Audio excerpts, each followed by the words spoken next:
twin bases there was to support the NATO effort in case of a war in Europe. We would go ahead and mobilize our A-10 aircraft to support whatever war effort we were told to do.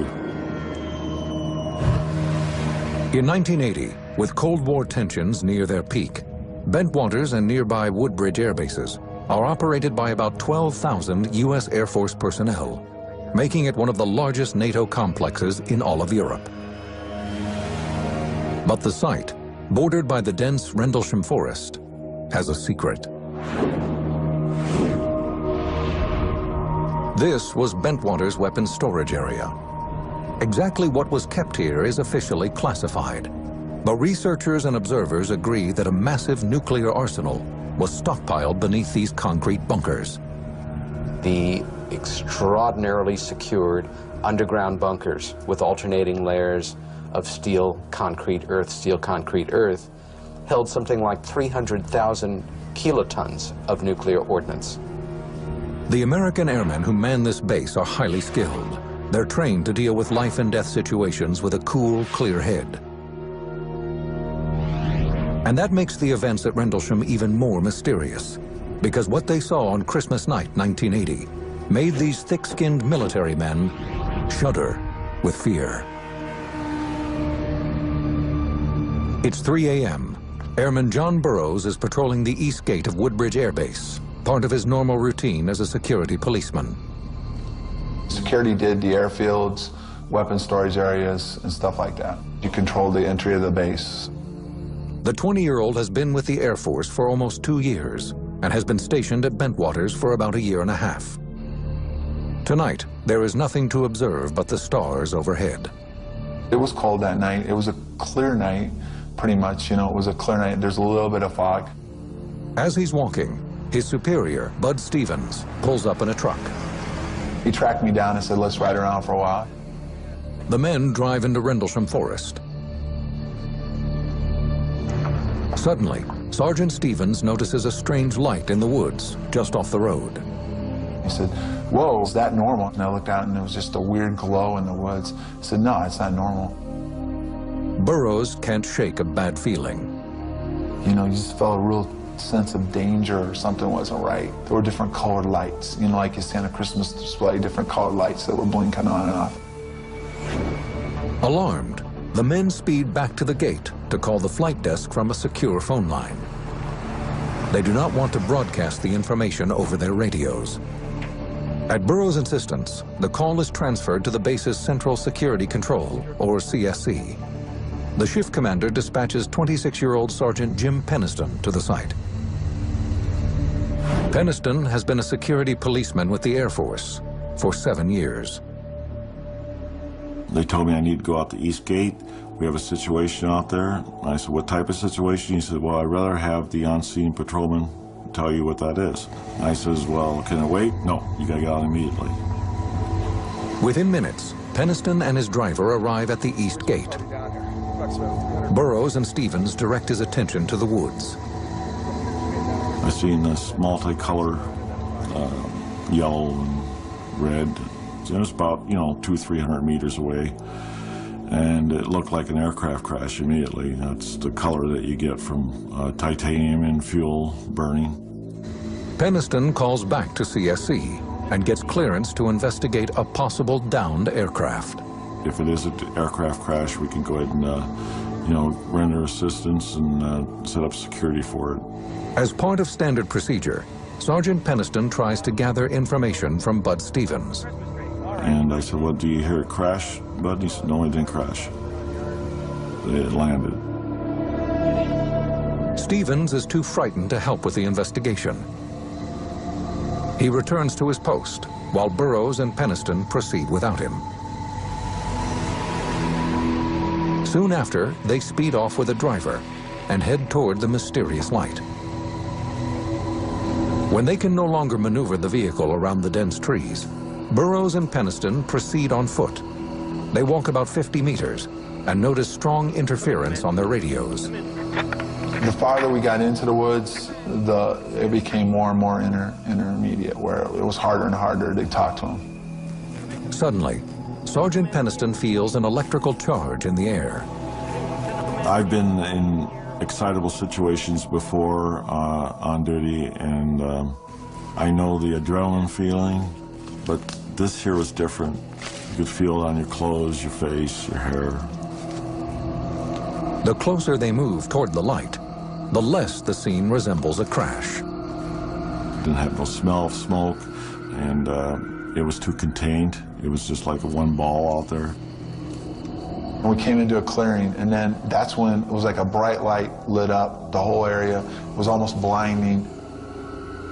Sergeant Peniston moves within 10 feet of the object, and the bright light dims. As his eyes adjust, he has trouble understanding what he's seeing. I'm a rational person.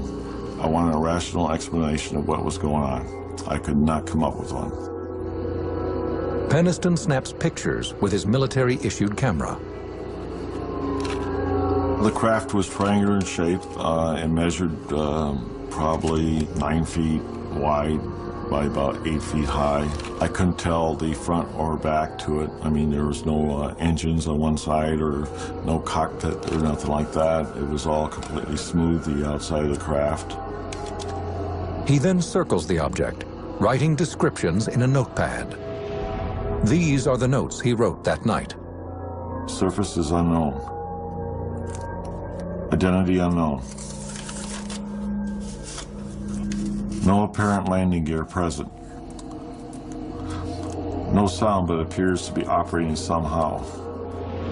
Peniston's handwriting changes dramatically as he gets closer to the craft. I was really having problems with the type of craft.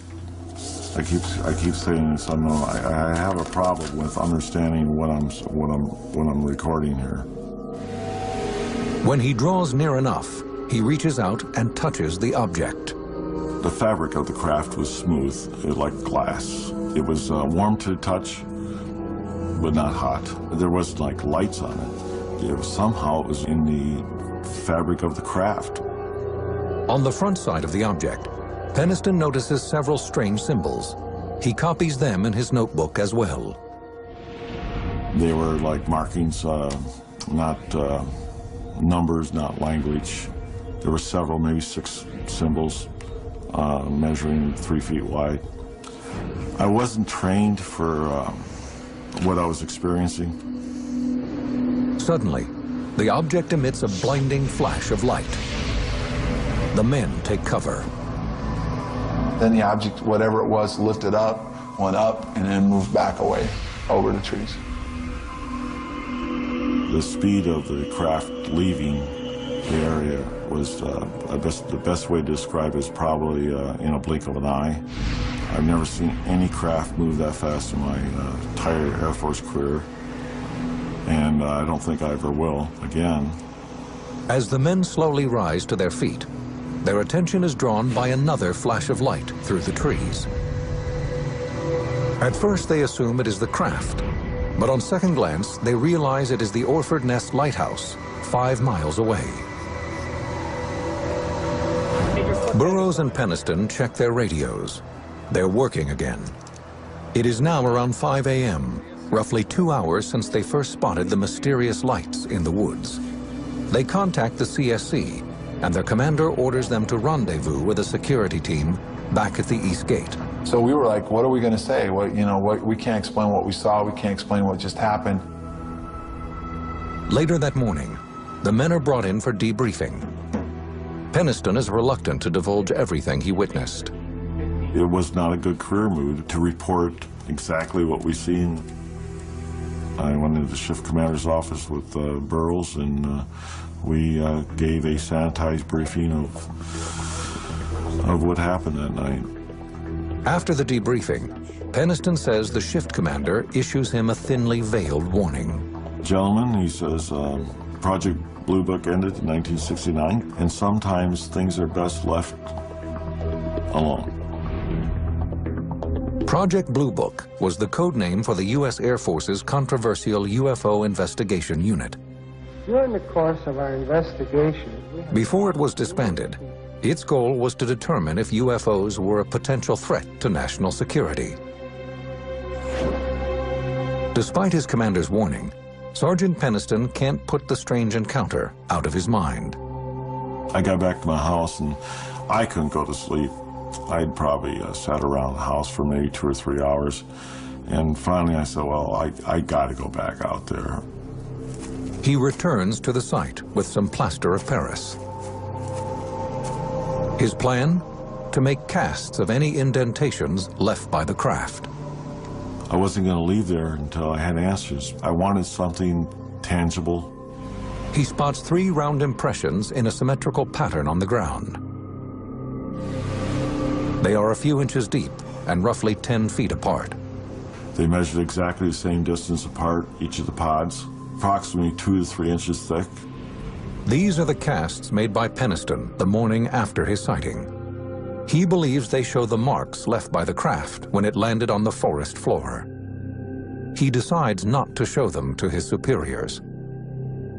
Along with his notes and roll of film, the sergeant now has the 3 plaster molds to help back up his story. But Peniston's physical evidence doesn't solve the mystery of Rendlesham. Just 2 nights later, the UFO returns. And this time, the deputy base commander makes a chilling record of his own encounter. Well, we're observing what appears to be a beam coming down to the ground. This is unreal.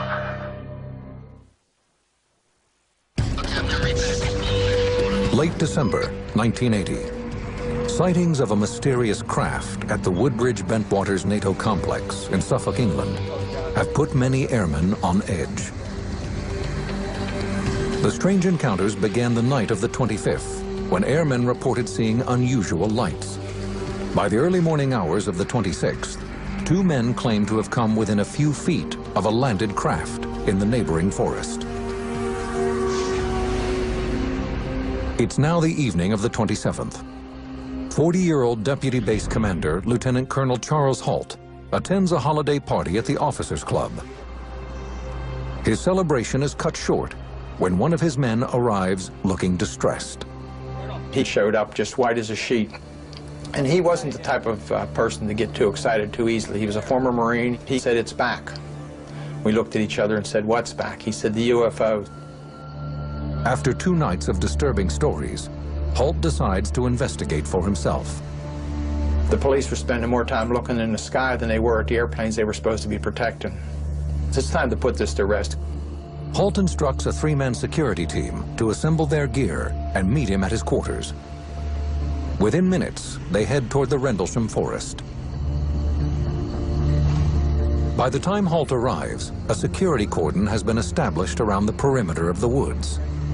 Holt is briefed on the situation and is told that the UFO is no longer visible. But the men are experiencing mysterious outages in their high-powered floodlights, called light-alls. Holt and his team collect their gear, a still camera, a Geiger counter for measuring radiation, and a night vision device called a starscope. I took my small personal cassette recorder, which I carry just about everywhere with me, just to record the events. The team heads into the dark woods. And I was going to investigate and show that there was definitely a good, reasonable explanation for everything. The following is the recording Holt made that night. 150 feet or more from the initial, I should say, suspected impact point. Have a lift going, we can't get the light all to work. Seems to be some kind of mechanical problem. Along with the malfunctioning light-alls, Holt's team encounters the same radio interference experienced by Burroughs and Peniston 2 nights prior. They are walking through the area where Burroughs and Peniston reported seeing the unidentified craft, when Holt notices gashes in the bark of several trees. It looks as if they have been struck by a large object. Holt orders one of his men to take photographs. He took pictures of the indentations of the trees and everything. He was taking snap, snap, snap all the time. The Geiger counter begins registering high levels of radiation, but only in the areas surrounding the alleged landing site. You're getting readings on the tree you're taking samples from on the side facing the suspected landing site? 4 clicks max. Up to 4. Interesting. That's right where you're taking the sample now. 4. That's the strongest point on the tree? Yes, sir. If you come to the back, There's no clicks whatsoever. Suddenly, the dark woods are alive with sound.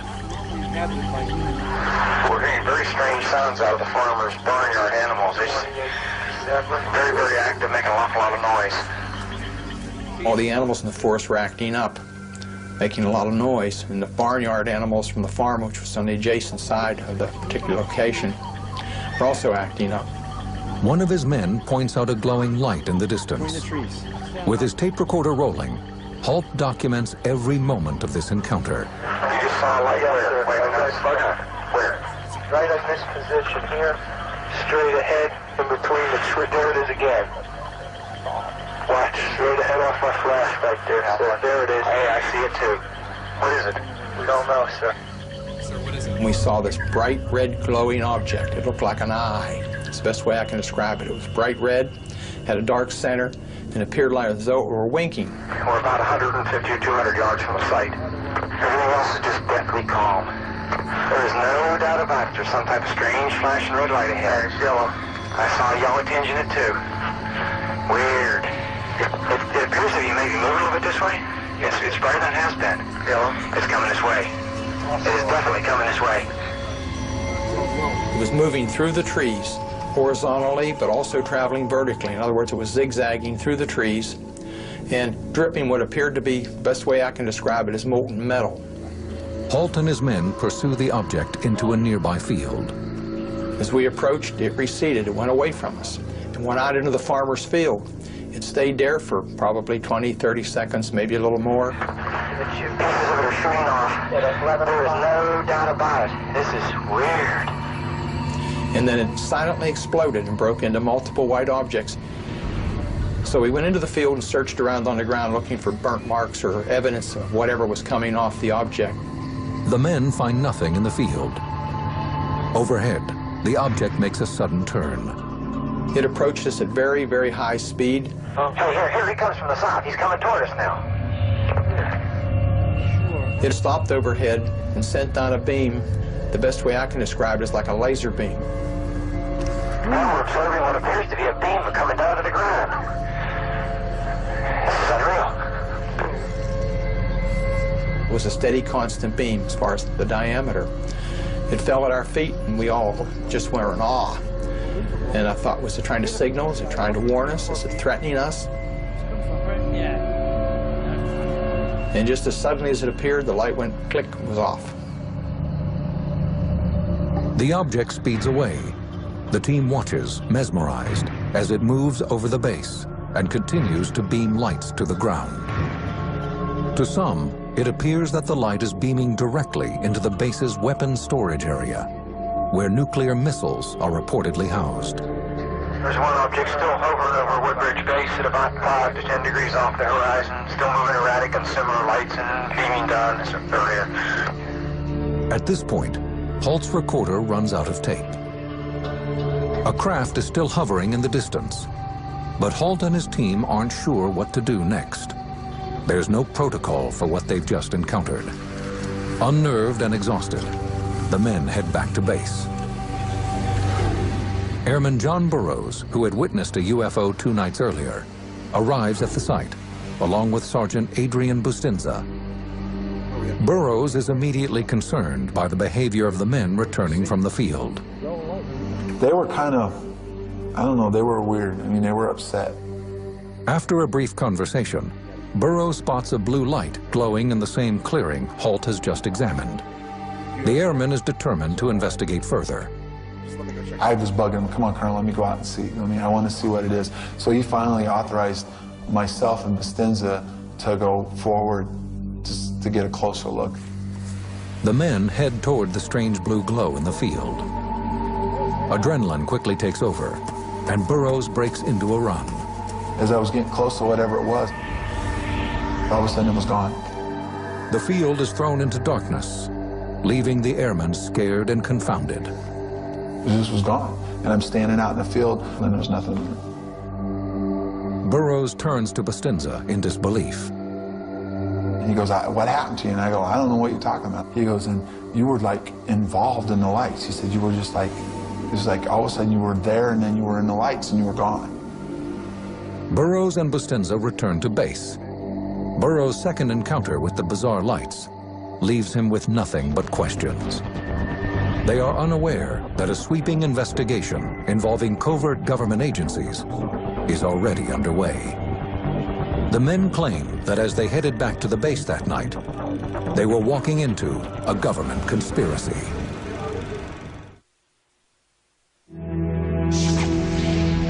January 1981.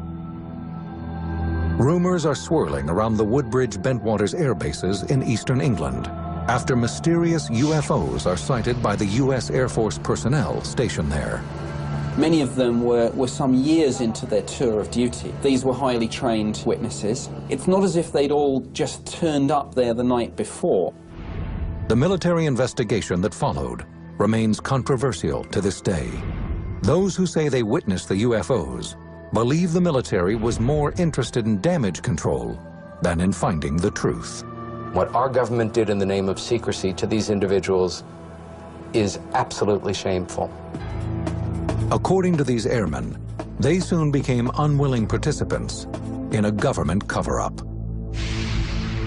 Initially, the investigation follows standard military procedure.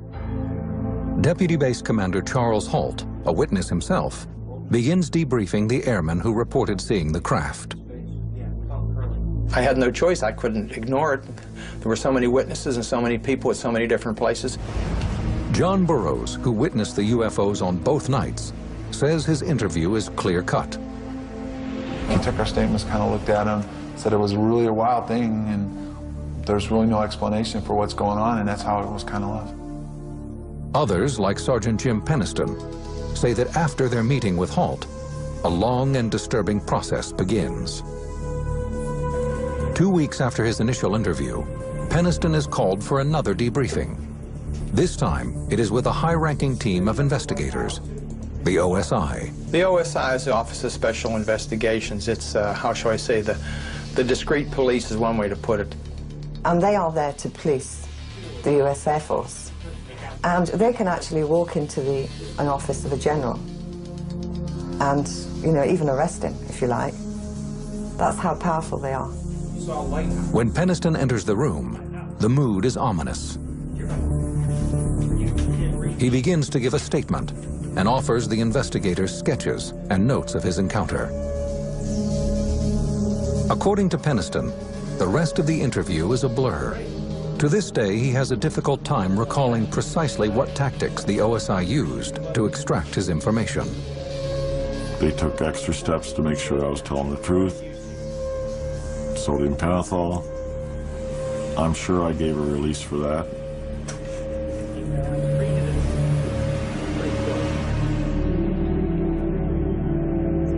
And hope that they understood that everything I said was the truth. I believe I gave my permission for that, I would think.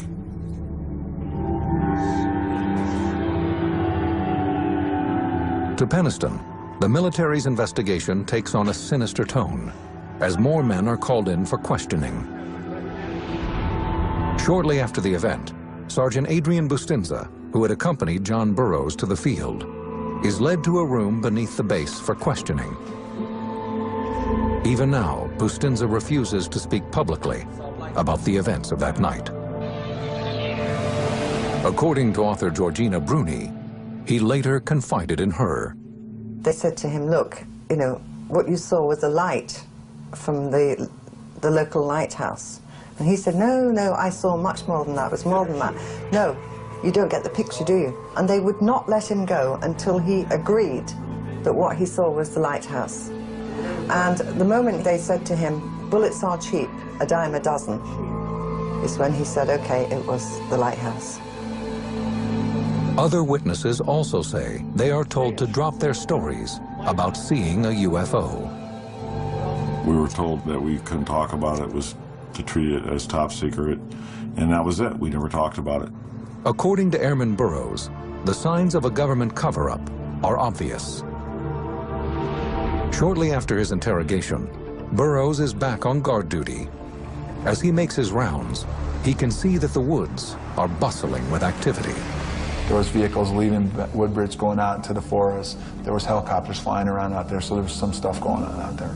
Exactly what, I don't know. Deputy Base Commander Charles Holt is also aware of covert activities going on at the base. I heard some stories that were substantiated by several people that a plane load of people did come in a day or so later and did do a lot of investigating.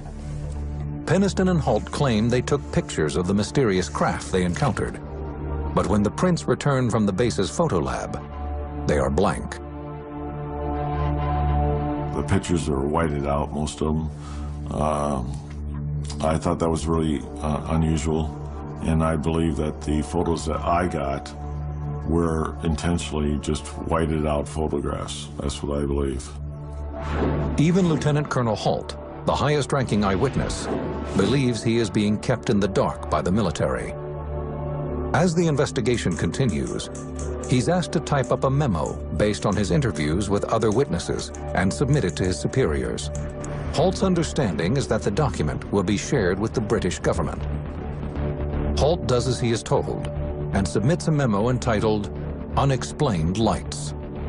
He writes, "The individuals reported seeing a strange glowing object in the forest. The object was described as being metallic in appearance and triangular in shape. It is not a definitive report. Many of the details are missing or incorrect, and the descriptions at times are vague."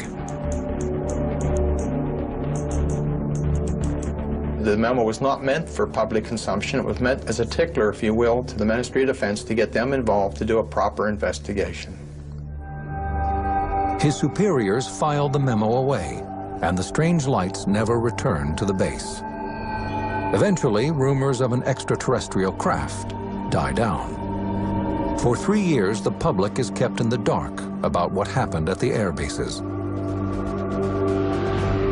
Then, in 1983, a new witness surfaces with a startling claim about the UFO encounter, one that will only deepen the mystery of Rendlesham.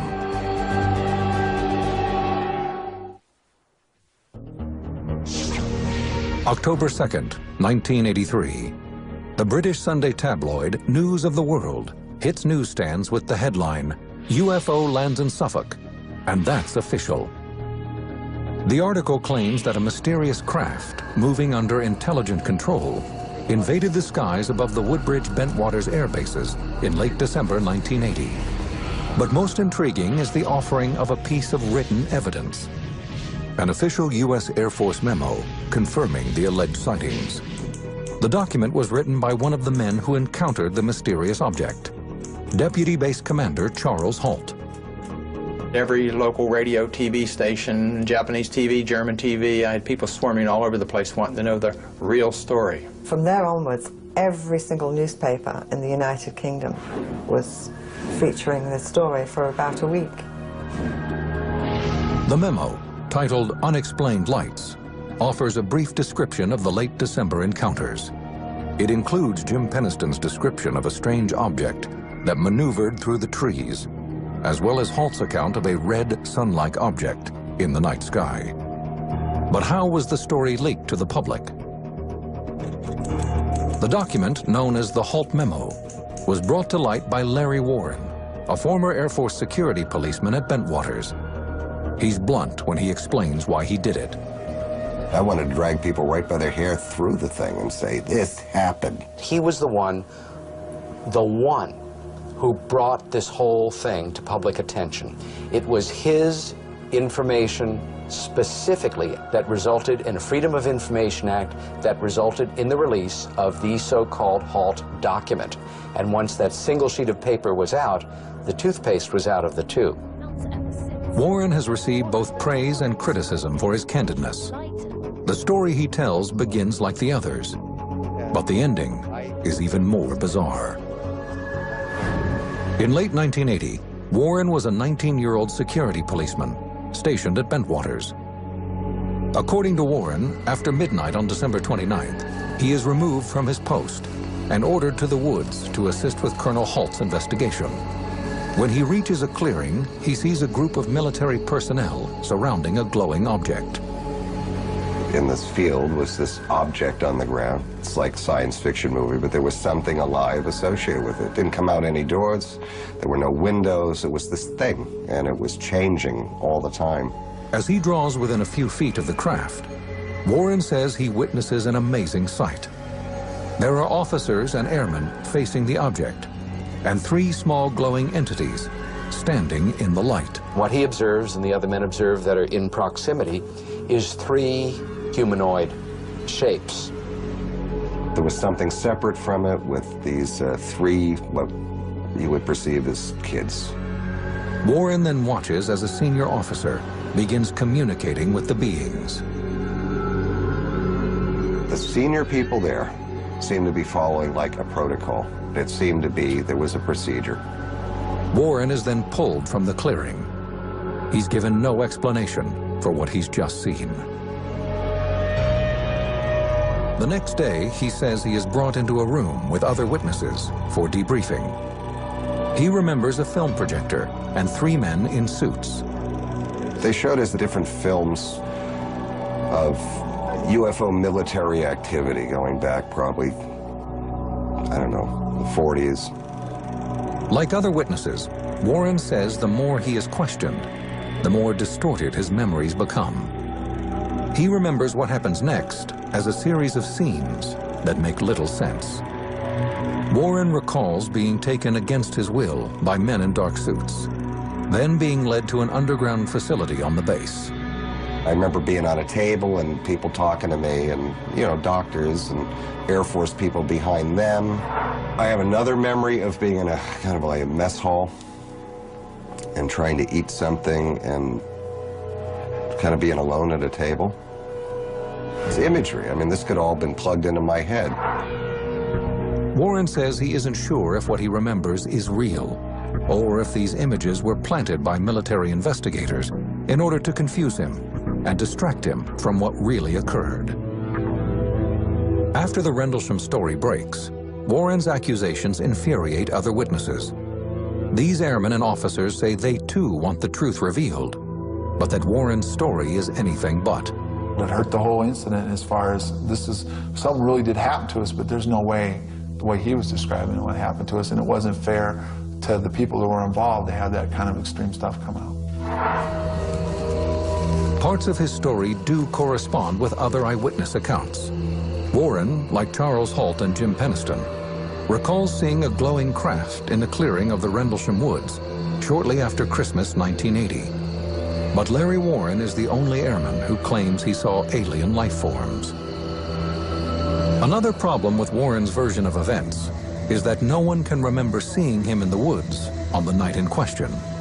Nobody ever recalls him being out there that night. Nobody I've talked to all the players and just about everybody was on the, even the fringes, and nobody remembers seeing Larry Warren anywhere except around the base in training. Warren remains steadfast in his convictions. I've never lost a minute's sleep over my role in this. I've never intentionally misrepresented anything, lied, or tried to gain anything unfairly. The contradictions surrounding the Rendlesham case have proven frustrating for UFO researchers. While there are multiple credible witnesses, airmen trained to be good observers and remain calm under extreme circumstances, the discrepancies between their stories are difficult to ignore.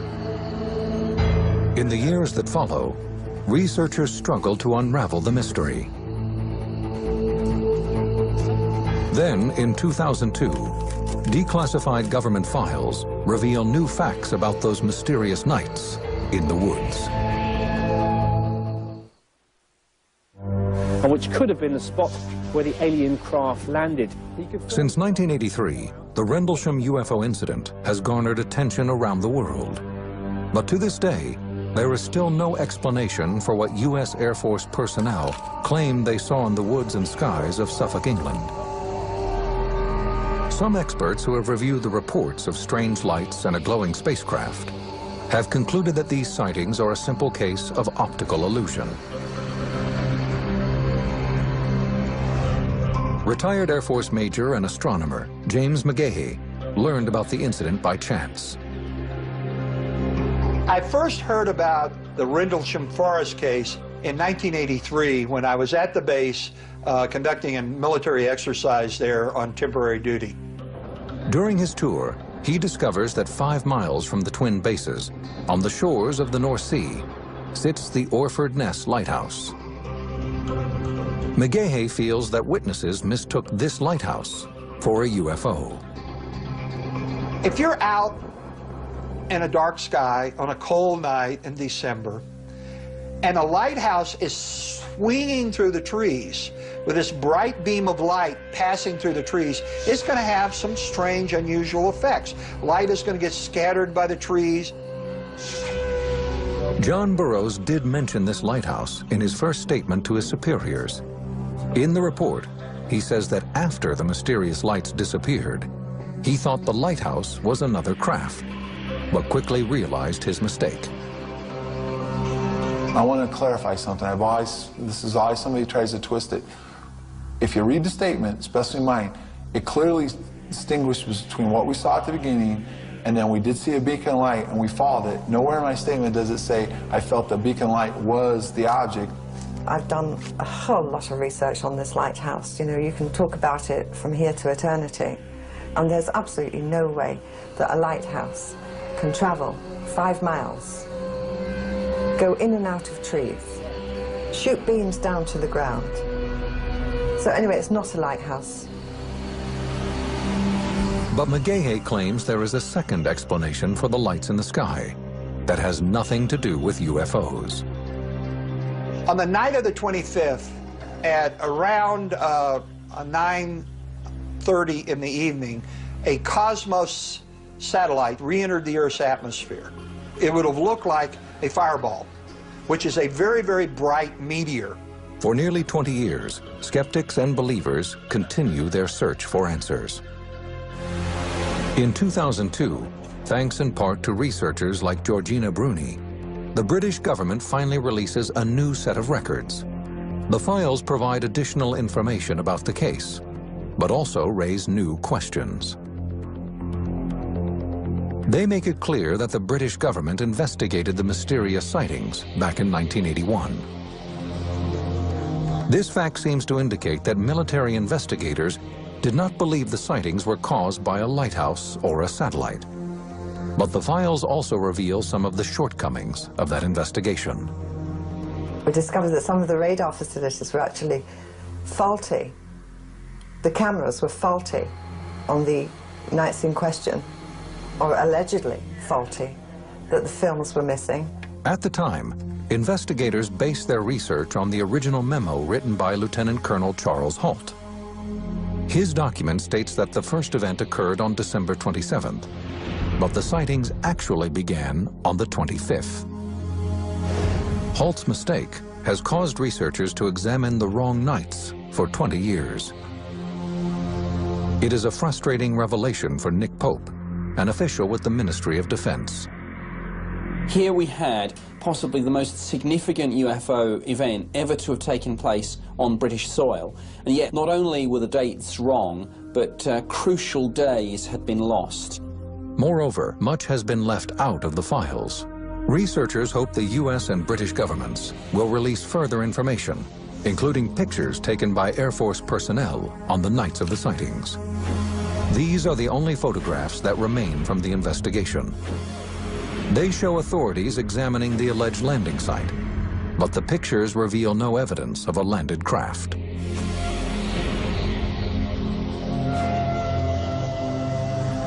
The U.S. Air Force's official stance is that the events were no threat to national security. To many, this statement doesn't ring true. If, in fact, nuclear weapons were housed at the base, then the military would have been very concerned about reports of an unidentified aircraft. We had objects flying over the weapon storage area shining beams down to the ground. If that ain't defense significance, what is?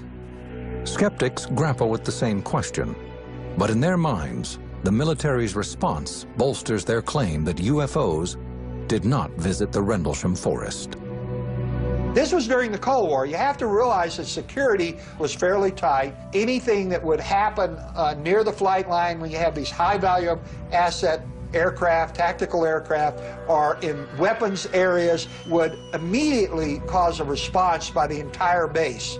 Everybody on the base would have been woken up and been reacting to something like that. And of course, that didn't happen. Even Charles Halt, the deputy base commander, is frustrated with his search for answers.